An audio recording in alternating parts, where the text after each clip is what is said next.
ماہ رجب المرجب وہ مبارک مہینہ ہے جس کی 6 تاریخ کو سلطان الہند وارث النبی حضرت خواجہ معین الدین چشتی اجمیری سنجری رحمۃ اللہ علیہ کا عرس مبارک منایا جاتا ہے۔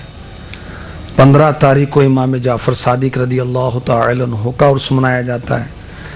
22 رجب کو حضرت سیدنا امیر معاویہ رضی اللہ تعالی عنہ کا عرس مبارک منایا جاتا ہے، اور اس ماہ کی 27 تاریخ کو وہ عظیم رات ہے جس میں ہمارے آقا صلی اللہ علیہ وسلم کو دولہا بنایا گیا۔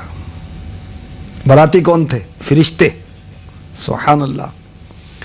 اور اس رات آپ نے مکہ مکرمہ سے بیت المقدس کا سفر آنن فانن طے کیا، وہاں سے آسمانوں کی سیر کے لیے تشریف لے گئے، پھر لا مقام پر تشریف لے جا کر رب کا خاص قرب حاصل کیا، اللہ تبارک و تعالی سے ہم کلامی کا شرف حاصل کیا، اور اللہ تبارک و تعالی کا دیدار کیا۔ کیا شان ہے ہمارے نبی کی اور کیا شان ہے شب معراج کی۔ سنیے مداح الحبیب حضرت مولانا جمیل الرحمن قادری رحمۃ اللہ تعالی علیہ کیا فرماتے ہیں۔ پردہ رخ انور سے جو اٹھا شب معراج، جنت کا ہوا رنگ دوبالا شب معراج۔ پردہ رخ انور سے جو اٹھا شب معراج، جنت کا ہوا رنگ دوبالا شب معراج۔ جس وقت چلی شاہ مدینہ کی سواری، جس وقت چلی شاہ مدینہ کی سواری، جس وقت چلی شاہ مدینہ کی سواری، جس وقت چلی شاہ مدینہ کی سواری، سجدے میں جھکا عرش معلا شب معراج، سجدے میں جھکا عرش معلا شب معراج۔ پردہ رخ انور سے جو اٹھا شب معراج، جنت کا ہوا رنگ دوبالا شب معراج۔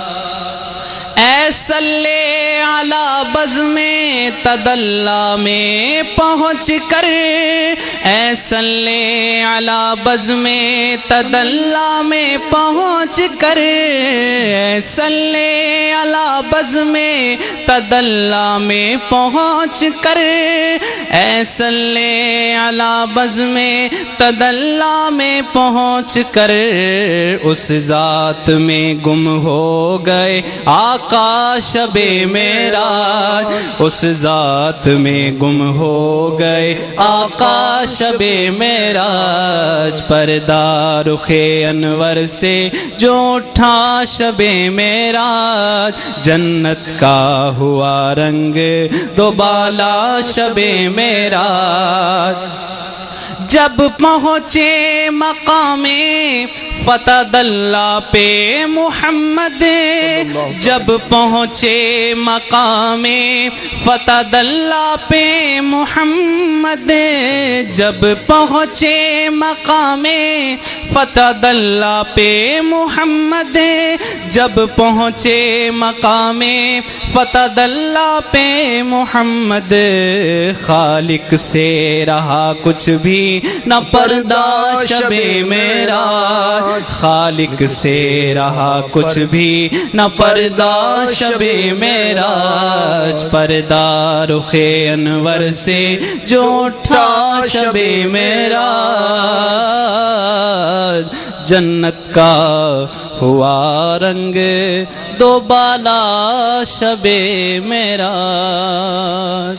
ہمارے آقا صلی اللہ علیہ وآلہ وسلم نے شب معراج جنت کی سیر فرمائی، جنت کے مختلف مناظر دیکھے، اور آپ کو جنت کا مشاہدہ کرایا گیا تاکہ آپ جنت کا مشاہدہ کر کے اپنی امت کو جنت کا وصف بیان کریں۔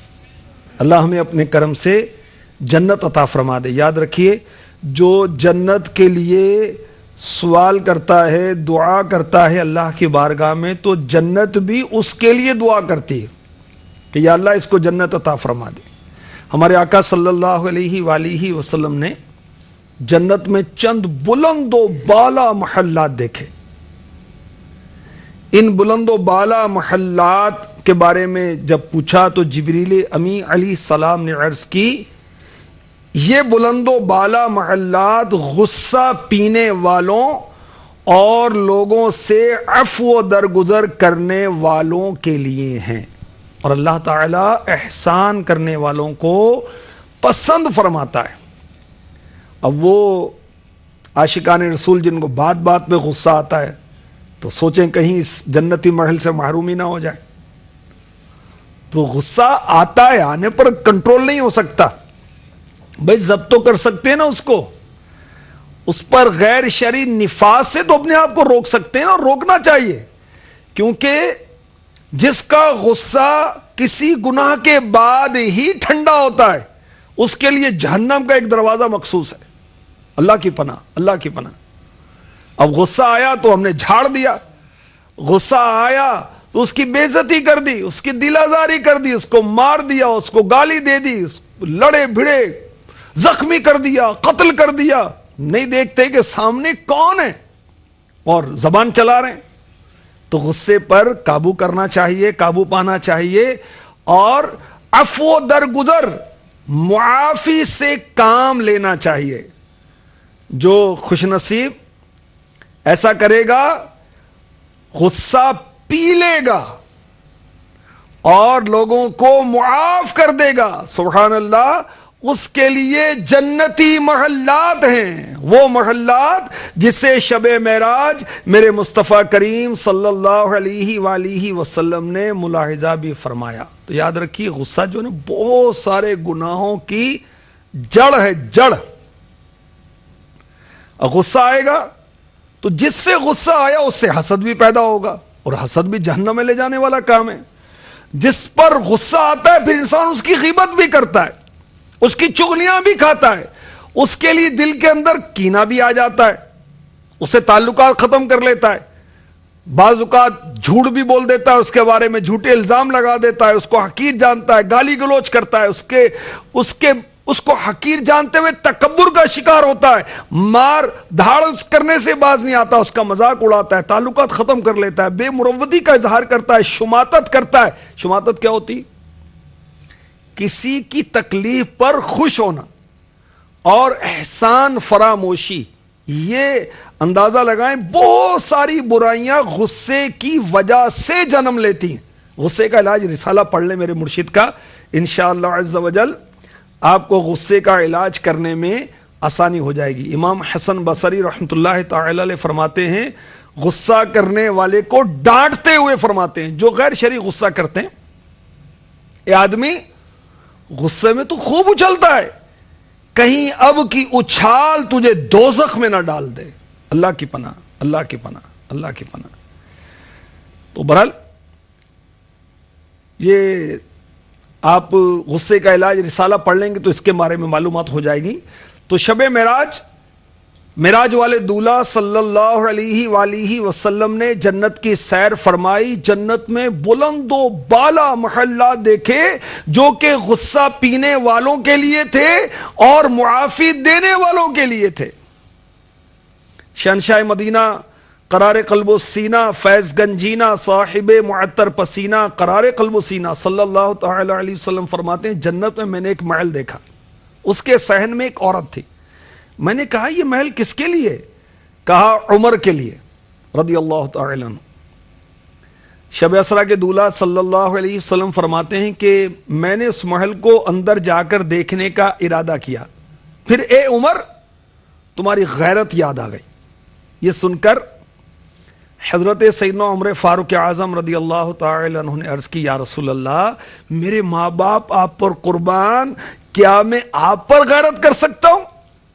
یہ بخاری شریف کی حدیث پاک کا خلاصہ میں نے پیش کیا، اور ایک روایت میں ہے کہ میں نے جنت میں داخل ہو کر ایک محل کے قریب پہنچا، میں نے کہا یہ کس کا ہے؟ تو بتانے والے نے بتایا کہ قریش کے ایک شخص کا ہے، اور پھر بتایا گیا کہ عمر بن خطاب کا ہے۔ شب اسرا کے دولہ صلی اللہ علیہ وسلم فرماتے ہیں، اے ابو حفص، یہ حضرت فاروق اعظم رضی اللہ تعالی عنہ کی کنیت ہے، مجھے اس محل میں داخل ہونے سے صرف تمہاری غیرت نے روک دیا۔ فاروق اعظم نے عرض کی، یا رسول اللہ صلی اللہ تعالی علیہ وسلم، کیا میں آپ پر غیرت کر سکتا ہوں؟ مجھے اللہ تعالی نے آپ کے صدقے ہی تو یہ بلندی بخشی ہے، آپ کے صدقے سے تو اللہ تعالیٰ نے مجھے ہدایت دی ہے، آپ کے صدقے ہی سے مجھ پر احسان فرمایا۔ اور پھر فاروق اعظم رضی اللہ تعالی عنہ رونے لگے۔ تو شب معراج ہمارے آقا معراج کے دولہ صلی اللہ علیہ وسلم نے جنت میں فاروق اعظم رضی اللہ تعالی عنہ کا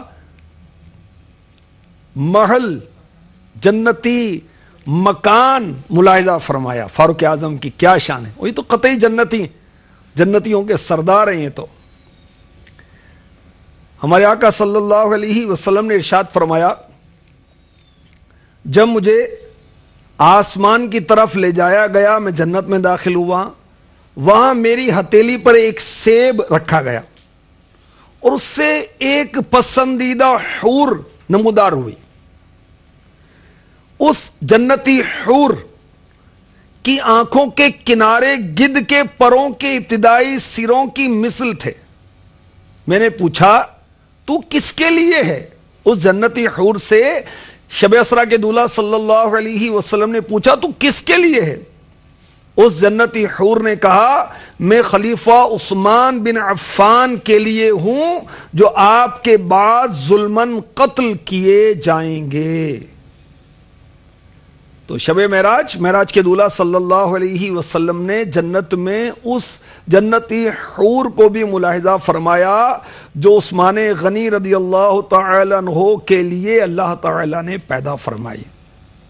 کیا شان ہے عثمان غنی رضی اللہ تعالی عنہ کی، ہو مبارک تم کو ذو النورین جوڑا نور کا۔ اعلیٰ حضرت فرماتے ہیں نا، نور کی سرکار سے پایا دوشالہ نور کا، نور کی سرکار سے پایا دوشالہ نور کا، نور کی سرکار سے پایا دوشالہ نور کا، ہو مبارک تم کو ذو النورین جوڑا نور غنی رضی اللہ تعالی عنہ کی شان و عظمت بھی پتہ چلی۔ اور ہمارے آقا علیہ الصلوۃ والسلام نے شب معراج صدیق اکبر رضی اللہ تعالی عنہ کا محل بھی جنت میں ملاحظہ فرمایا۔ اور صدیق اکبر اور معراج یہ تو ایک مستقل موضوع ہے، انشاءاللہ اس پر بھی اس سلسلے میں آپ کو مدنی پھول پیش کیے جائیں گے۔ مشکاہ شریف کی حدیث پاک 6037، جنت کی سیر کے دوران معراج کے دولہ صلی اللہ علیہ وسلم نے کسی کے قدموں کی آہٹ سماعت فرمائی، اور آپ کو بتایا گیا یہ حضرت بلال ہیں رضی اللہ تعالی عنہ، یہ مؤذن رسول، ان کی شان سبحان اللہ۔ آقا علیہ الصلوۃ والسلام نے ان کی قدموں کی آہٹ جنت میں سماعت فرمائی۔ ایک دن فجر کے وقت معراج کے دولہ صلی اللہ علیہ وسلم نے حضرت بلال حبشی رضی اللہ تعالی عنہ کو فرمایا، اے بلال، مجھے بتاؤ تم نے اسلام میں کون سا ایسا عمل کیا ہے جس پر ثواب کی امید سب سے زیادہ ہے؟ کیونکہ میں نے جنت میں اپنے آگے تمہارے قدموں کی آہٹ سنی۔ عرض کیا، میں نے اپنے نزدیک کوئی امید افزا کام نہیں کیا، ہاں میں دن رات کی جس گھڑی بھی وضو یا غسل کیا تو اس قدر نماز پڑھ لی جو اللہ تعالیٰ نے میرے مقدر میں کی تھی۔ جسمانی معراج میں ہمارے آقا علیہ الصلوۃ والسلام نے بلال حبشی رضی اللہ تعالی عنہ کو ملاحظہ فرمایا۔ مفتی احمد یار خان نعیمی رحمۃ اللہ تعالی علیہ فرماتے ہیں یہ واقعہ قیامت کے بعد ہوگا اور تمام مخلوق سے پہلے حضور جنت میں داخل ہوں گے. اور اللہ کے محبوب علیہ الصلوۃ والسلام لوگوں کے انجام پر خبردار ہیں. آپ نے کئی سال پہلے، کئی لاکھ سال پہلے یہ واقعہ ملاحظہ فرما لیا. ان آنکھوں کے قربان، ان کانوں کے قربان، سبحان اللہ، کہ لاکھوں سال بعد جو واقعہ ہونا تھا میرے آقا علیہ الصلوۃ والسلام نے پہلے ہی ملاحظہ فرما لیا. بلال حبشی رضی اللہ تعالی عنہ نے کیا اپنا عمل بتایا کہ وضو اور غسل کے بعد 2 نفل تحیۃ الوضو پڑھ لیا کرتے تھے. اللہ تعالی ہمیں بھی فرائض کے ساتھ ساتھ نوافل کی پابندی نصیب فرمائے. یاد رکھیے وضو کرنے کے بعد اعضاء وضو خشک ہوں اس سے پہلے 2 رکعت پڑھنا مستحب ہے. اسے کہا جاتا ہے تحیۃ الوضو. شب معراج ہمارے آقا علیہ الصلوۃ والسلام نے عرش کے نور میں چھپا ہوا ایک شخص دیکھا. فرمایا یہ کون ہے؟ کوئی فرشتہ ہے؟ عرض کیا گیا نہیں. فرمایا کوئی نبی ہے؟ کہا گیا نہیں. پوچھا یہ کون ہے؟ بتایا گیا یہ وہ شخص ہے دنیا میں اس کی زبان ذکر الہی سے تر رہتی تھی، اس کا دل مسجدوں میں لگا رہتا تھا، اور یہ کبھی اپنے والدین کو برا کہے جانے یا ان کی بے عزتی کی جانے کا سبب نہیں بنا. تو اللہ تعالیٰ کا ذکر کثرت سے کرنا، مسجدوں سے محبت کرنا، والدین کے لیے برائی کا سبب بننے سے بچنا، یہ تینوں اعمال رب ذوالجلال کی بارگاہ میں بہت ہی پسندیدہ ہیں. اللہ ہمیں ان اعمال کی توفیق عطا فرمائے. معراج والے آقا صلی اللہ علیہ وسلم نے معراج کی رات فرمایا کہ جنت میں ایک فاحشہ عورت کو دیکھا.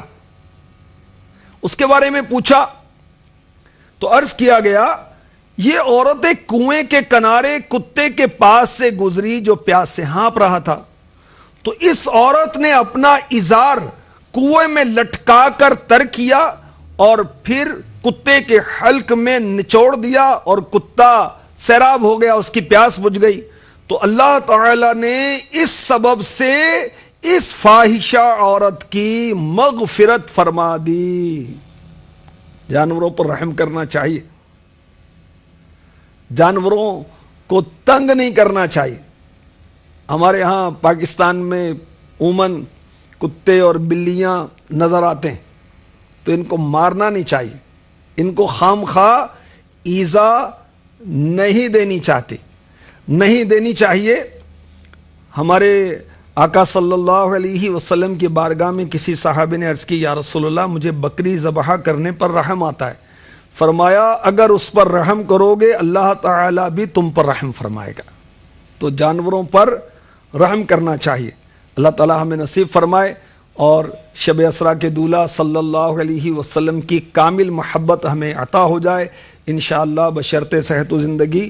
ہمارے آقا علیہ الصلوۃ والسلام نے جہنم کے جو مشاہدات فرمائے، جو معائنہ فرمایا، اس کی کچھ جھلکیاں اگلے سلسلوں میں پیش کی جائیں گی انشاءاللہ عز و جل. اللہ تبارک و تعالی ہمیں رجب کے مہینے کا ادب، احترام، تعظیم نصیب فرمائے، گناہوں سے بچنے کی ہر لمحہ توفیق عطا فرمائے. رجب میں تو خاص طور پر گناہوں سے بچنا چاہیے اور اس مہینے کے روزے رکھنے کی توفیق عطا فرمائے. رجب کا ایک روزہ 1 سال کے روزوں کی طرح ہے. رجب میں جو 7 روزے رکھے گا اللہ تعالیٰ اس پر جہنم کے 7 دروازے بند کر دے گا.